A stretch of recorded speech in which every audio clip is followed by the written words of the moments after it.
Salt is one of the most debated topics on the carnivore diet, and for good reason. Getting it wrong can lead to a number of issues, including low energy levels, brain fog, and reduced weight loss. For many, it can ultimately ruin your carnivore results. In this video, I'll be breaking down exactly how much salt you should use, the types of people who need far more salt than they actually think, the best type of salt you should use, and much, much more. By the end of this video, you'll know everything you need to know about salt on the carnivore diet. What most people will do when they start a carnivore diet is they'll put the same amount of salt on their meat as they typically would. But for most people, this is a big mistake, and it can lead to a number of issues. I know I certainly did this. When I first started carnivore, I can vividly remember waking up in the middle of the night with just a terrible calf cramp. It felt like a shark had bitten me in my sleep. I can also remember that when I wasn't putting enough salt on, my energy just wasn't the same. What many people do when they run into similar issues is they say to themselves, well, I'm not feeling that great, this carnivore diet, it just isn't for me. But in reality, they're just having issues retaining salt, so their electrolyte balance is all out of sync and they just feel terrible. But with a few small changes, this can easily be fixed. But why is using the same amount of salt as you normally would a mistake?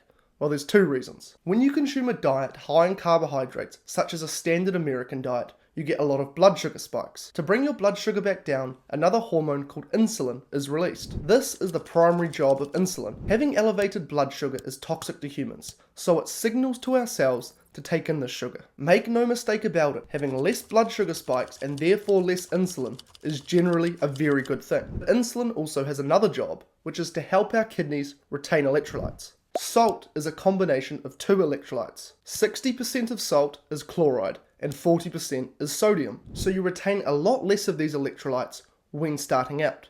But there's also another side to the equation. You know that stuff that's in the middle of supermarkets? They call it food, but it's just a bunch of chemicals combined together to taste as good as possible. Yeah, well anyway, that stuff is very high in salt. In fact, in this packet of chips right here, here's the equivalent if you were to put that much salt on your steak. Yep, we're still going. I can't imagine the steak's going to taste very good. Okay, I think I'm nearly done now. Ah, there we go. Well, my post-filming steak isn't going to be one of the nicest steaks I had, but that's alright. Willing to sacrifice a little bit of taste for the greater good of the people at home watching. But anyways, you retain a lot less of the salt you consume due to less insulin. You're not consuming processed food, which is where you got most of your salt from, but you're still using the same amount of salt on your meat as you normally would. Now, I've never heard of anyone running into chloride issues when starting a carnivore diet, but a lot of people, they run into sodium issues. Our bodies need water to function and survive. Sodium helps you retain water, which is why without it you can run into a number of issues due to not retaining enough water. Exactly how much salt do you need to put on your food in order to avoid this issue? Well, when I first started carnivore, I would put a ridiculous amount of salt on my food. Like genuinely. When I'd put salt on in front of my friends, they'd be like, what are you doing? Like they'd be confused. But to me, this is just what tasted good. If I'd have put less salt on, I wouldn't have been able to taste it. It didn't taste too salty, it tasted just right. But what I found is that over time, as my body got used to being in a low carbohydrate state, and it got more effective at retaining electrolytes, is that I just naturally started putting less and less on. So, salt to taste. This is your body's way of saying, we want this. If I had one of those ridiculously salty steaks that I had when I first started carnivore, I literally wouldn't be able to eat it. It would taste so salty it's ridiculous, and I'd just have to throw the thing out. Our taste buds are so smart it's ridiculous. One time I was doing a prolonged fast, meaning I wasn't going to eat for a couple days, so I had a glass of salt water. Now I put quite a bit of salt in this, and when I first drank it actually tasted quite good. I hadn't eaten for a while, so a bit of flavour was nice. But what I noticed as I drank more and more of this is that it just started tasting absolutely terrible. It tasted like friggin' seawater. I literally had to throw the thing out. Now, I mixed this thing perfectly. The salt was evenly distributed throughout it. However, my body had gotten all the salt it needed by the time I was halfway through the glass. So by the time I went to have any more, my taste buds, they'd literally changed in real time so I wouldn't overconsume salt. If you're not consuming enough salt and therefore not retaining enough sodium, you're going to have low energy, brain fog, you might get cramps like I did. It's certainly not ideal. Too much sodium is also an issue. But as long as you have healthy kidneys, this shouldn't be an issue on carnivore. With healthy kidneys on a low carbohydrate diet, you urinate out excess sodium. The reason people retain too much sodium is because they're consuming too many carbohydrates, so they have too much insulin, and therefore their body can't excrete the sodium. So for most people, you don't have to worry about over-consuming salt. The only way to over-consume salt on a carnivore diet is to salt your food to the point that it tastes too salty. If it tastes too salty, this is your body's way of saying, this is too much salt, and it will try to get rid of it. And it can lead to stomach issues, along with other problems. So simply, salt to taste. So that's the general rule, salt to taste. But why is it that some people seem to need a ridiculous amount of salt even after they've been on carnivore for a while, whereas others seem to need basically zero? Well, there are specific types of people who do certain things which drastically affects the amount of salt they need. For one, there are people who just really like to cook their steak. You know, the people who like it so well done that it's basically grilled beef jerky. Yeah, I know you know what I'm talking about, but here's why these people might need a little bit more salt. Meat has sodium in it, but when you cook it, a lot of it's cooked out. In fact, this study found you lose 25% of the sodium when you cook a steak well done. Now, this is obviously on a continuum. If you eat raw steak, you'll have 0% sodium loss, and if you cook it extremely well done, you lose 25%. If you have it rare, you'll be somewhere in the middle. It's not as soon as the steak becomes well done, all the sodium just magically evaporates. The longer you cook it, the less sodium it will have. So if you are one of these people who likes it on the more well done side, you might just need a little bit more salt. Then there are people who sweat a lot. Maybe you live in Bali or Florida, or maybe you're just someone who works out a lot. On average, sweat contains about 0.9 grams of sodium per litre. This means that during intense exercise or prolonged exposure to heat, an individual can lose anywhere between 0.5 to 3 grams of sodium per hour. In fact, you can literally taste this. If you ever lick your arm when you're sweaty, it will taste incredibly salty. So I've been told. I've never licked my own arm when it's sweaty. That would be weird. So if you are someone who sweats a lot, you might need a bit more salt. Then there are the coffee drinkers, which according to my very carefully designed study, equates for about 73% of you. Now, for those of you who are going to say, Max, that ain't no carefully designed study, that's a YouTube community post. Well, I mean, if the food companies can call, their association studies where they literally don't control for a single thing, real science, then I am calling my YouTube community posts real science. But anyway, coffee, in particular caffeine, strips a lot of sodium. It does this because it acts as a diuretic. When you consume a lot of caffeine, you have an increase in urination. Now, I went into the depth of the trenches trying to find some good studies showing exactly how much sodium you lose per cup of coffee, but there are actually no good ones. All I could find was studies showing that when people consumed more caffeine, they urinated more frequently and they had more total sodium in their urine, which shows us that caffeine is stripping sodium, but the exact quantities are unknown. I personally find that when I consume a lot of caffeine, I not only need to go to the bathroom more, but I also find that I'm more thirsty, which is likely a direct consequence of the fact that my body is retaining less sodium. And because one of the functions of sodium is to help retain water, therefore I'm thirsty because I haven't retained enough water. Alcohol also does the exact same thing. It's a diuretic. So if you're someone who's drinking coffee or alcohol on your carnivore diet, you might need a little bit more salt. Then we have the people who drink a lot of water. It's been sold to us how water is the greatest thing on the planet. And I mean, we need it. If we didn't have it, we'd kind of die. So it is, I guess it kind of is the healthiest thing on the planet. But having too much water is also a big problem. I once heard this story about this lady. She was a CEO of some big company. The name of the company, it escapes me. But anyway, an incredibly high functioning individual. She heard somewhere that drinking lots of water was a real good thing. So she went out, bought one of those big boy water bottles, and she'd just sip it all day. I think she said she was consuming like 3 or 4 of them a day, which is like 8 liters of water, which for a lady who is pretty small is just a ridiculous amount of water. And she found that she just had terrible brain fog. She couldn't think, she couldn't get her work done, but luckily she told someone she knew that she was now drinking all of this water. And that person, luckily for the CEO lady, happened to know that if you're drinking a ridiculous amount of water, you essentially flush your system, and many of the electrolytes that are in your system go with it. In order to hydrate yourself, you need to be consuming enough water, but you also need to be retaining it. So if you're drinking lots and lots of water, like a ridiculous amount, and you're just flushing your system of all the sodium, you're not going to be able to retain the water because the sodium is what retains it. So if you are someone who's drinking a lot of water, again, you probably need a bit more salt. There is one final type of person, and this is going to shock many of you, who needs to completely avoid salt. I know I've talked about how important salt is this whole time, but there seems to be a very small percentage of people who actually need to completely avoid it.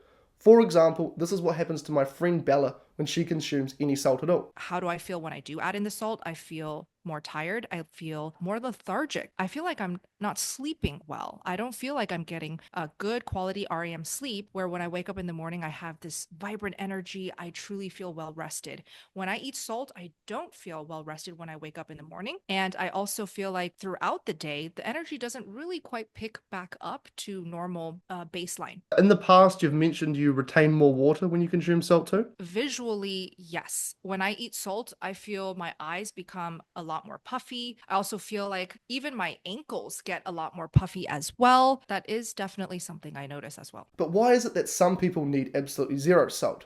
Well, there's a few things I notice about all of these people. Firstly, they're not people who drink a lot of coffee, so they're not having all of the salt stripped.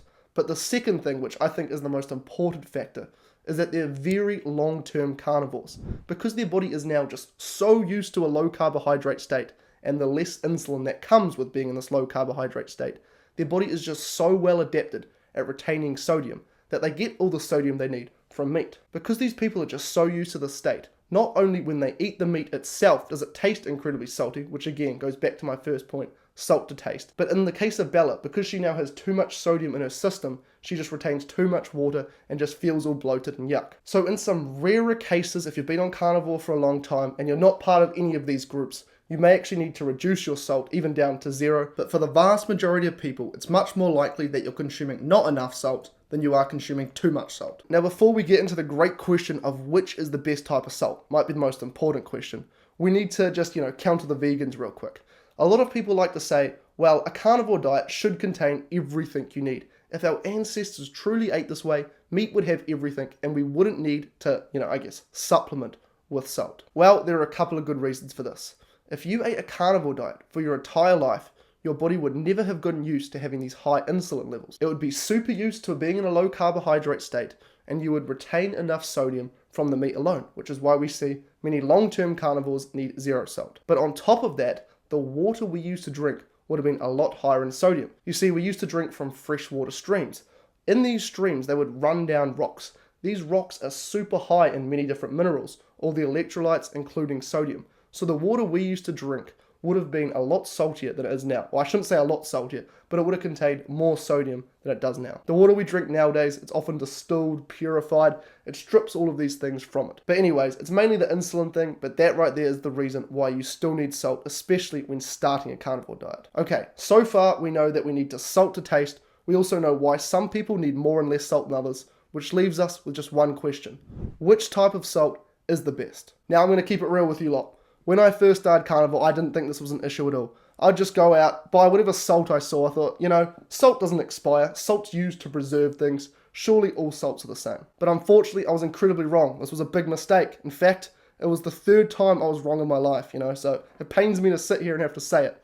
But anyway, what I would do is I'd just go out and buy regular old table salt. So anyway, one day I'm just sitting there eating my meat. Sometimes I like to eat, without a YouTube video on and just sort of appreciate, nature as well as the food itself. But in doing so, I looked at the salt and I saw there was all these added ingredients. Some anti-caking agent, I can't remember what else was in there, but just a bunch of garbage. Now, a lot of salts actually do this. They use anti-caking agents to stop the salt clumping together. But on top of that, because I was buying salt from the sea, some of it is actually bleached. That's what they do to make it look all nice, white and pretty, is they actually bleach it. So that's the first thing. Try to pick a salt that doesn't have added ingredients and search up the brand you use online and check if they bleach their salt or not, because that's certainly not ideal either. But on top of that, there are a few other factors to consider. Now, I have compiled lots of data and built a beautiful chart comparing each salt side by side, which I'll show to you in just a moment.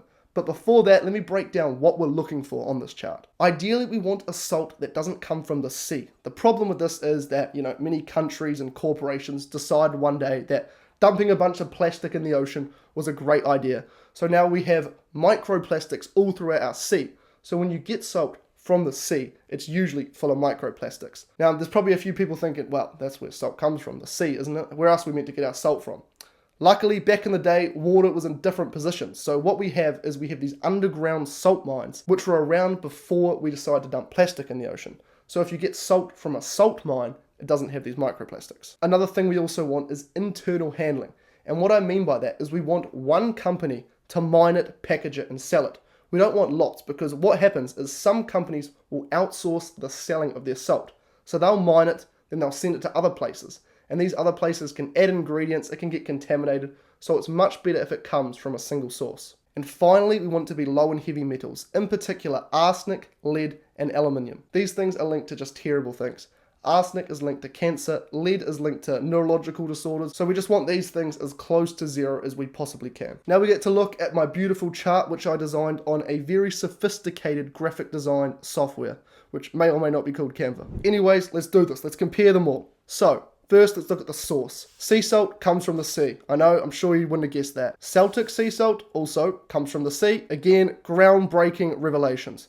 but it's actually sourced slightly differently. Essentially, how Celtic does it is they've dug these holes, so when the tide comes in, they get a bit of the water and they get the salt from it. Quite a cool process. You probably don't care. I'm just going to move on now. Baja Gold sea salt, again from the sea. But pink Himalayan salt actually comes from an underground mine. It is from the Himalayan mountains in Pakistan. The last video I made on salt, there were some conspiracy theorists in the comments saying it doesn't actually come from the Himalayan mountains. But I don't have any boots on the ground personnel in Pakistan, so I'm going to trust them. Then we have Redmond's, which also comes from an underground mine. Not in Pakistan, but in Utah. Now when it comes to added ingredients, sea salt can have it.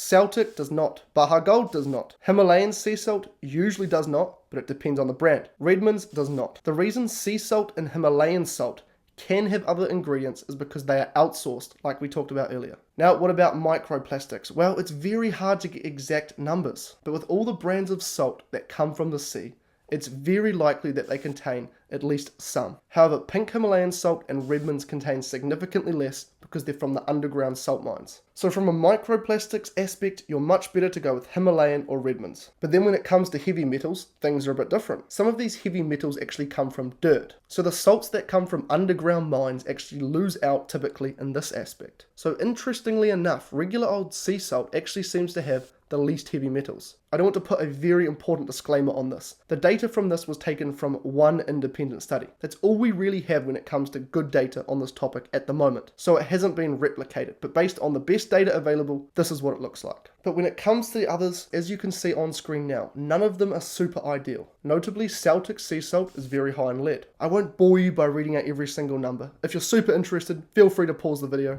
If you're really concerned about having heavy metals in your system, you can just get a simple blood test which will tell you exactly how much you have. You can also get urine and hair tests to figure this stuff out, but it's a bit more complex to find. So a basic blood test and you'll know how much you've got. Now a lot of salt companies, they get real clever with their marketing. They like to say that they have all these added minerals because they don't strip their salt. But the thing is, these minerals are in such trace amounts that for the most part it's very negligible and doesn't matter anyway. So while salts like pink Himalayan salt may have a few small trace amounts of other minerals, it likely won't make too much of a difference, so don't worry too much about that. So when it comes to salt as a whole, remember, salt to taste. At the start, you'll probably need a lot more because you're not used to being in this low carbohydrate state. And when it comes to the best salt to use, choose one that's low in microplastics, low in heavy metals, that hasn't been bleached, and doesn't have added ingredients. My personal go-to is pink Himalayan salt. And for the record, that opinion is completely unsponsored, unbiased. You know, I'm not being paid off by some big salt lobbyist group. Unfortunately, none of them responded to my email. No, I'm only joking.